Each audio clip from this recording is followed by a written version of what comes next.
soft, curious tone, like you're sharing something amazing with a friend. You ever hear a story that sounds so unbelievable, yet it's so beautiful, it sticks with you forever? Well, today's story is one of those. It starts with a janitor, a mop in his hand, floor wax on his shoes, and it ends with a CEO, a grand piano, and a challenge that would change both of their lives. Now, trust me, the twist in this story, you're going to want to hear it all the way to the end.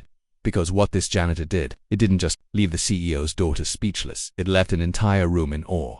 His name was Elijah. He worked in a big glass-walled corporate office tower downtown. Every morning before sunrise, he'd be there pushing his cart, emptying trash bins, making the floors shine like mirrors. Elijah didn't talk much to the people in suits. He'd nod politely, maybe share a smile. Most just walked past him, without really seeing him, but here's what they didn't know. Elijah had a secret.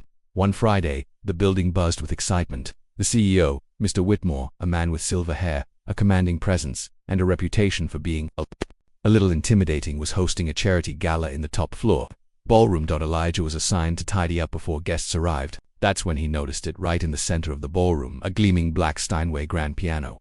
His eyes lingered on it longer than they should have, and if anyone had been paying attention, they might have seen a flicker of longing in them. As the evening unfolded, Elijah worked quietly in the background, refilling drinks, clearing empty glasses. The CEO mingled with guests, his daughter Amelia at his side, graceful, poised, and clearly the apple of his eye.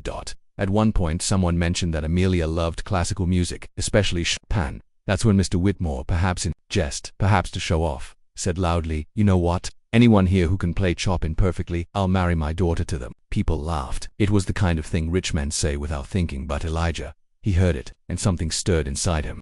When the crowd thinned, Elijah found himself standing near the piano. He hesitated. Then, almost without thinking, he sat down. The room was quieter now, a few guests still lingering. His fingers hovered over the keys, unsure, nervous, but then he began to play. Not just play.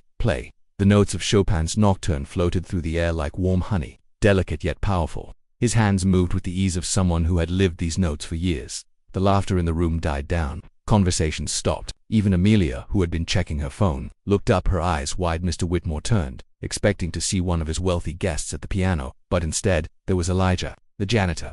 For a moment, the CEO just stared, as if trying to reconcile the man in the work uniform with the music filling the room. When Elijah finished, there was silence, the kind of silence that's louder than applause. Then, slowly, people began to clap. Amelia's hands were trembling as she joined in. Mr. Whitmore walked up, still half smiling, half shocked. "Where did you learn to play like that?" he asked. Elijah smiled humbly. "From my mother. She was a piano teacher. We didn't have much, but she taught me everything she knew. Music kept me out of trouble. It gave me a life when the streets tried to take it away." The CEO's eyes softened. This wasn't the kind of story you heard at corporate events. This was real, raw, human. Amelia stepped forward. "That was the most beautiful Chopin I've ever heard." Elijah chuckled. "It's just music, but it's a part of who I am." Mr. Whitmore didn't repeat his earlier joke about marriage. Instead, he extended his hand. "Elijah, you've reminded me tonight that talent, heart, and character are worth more than any title or suit."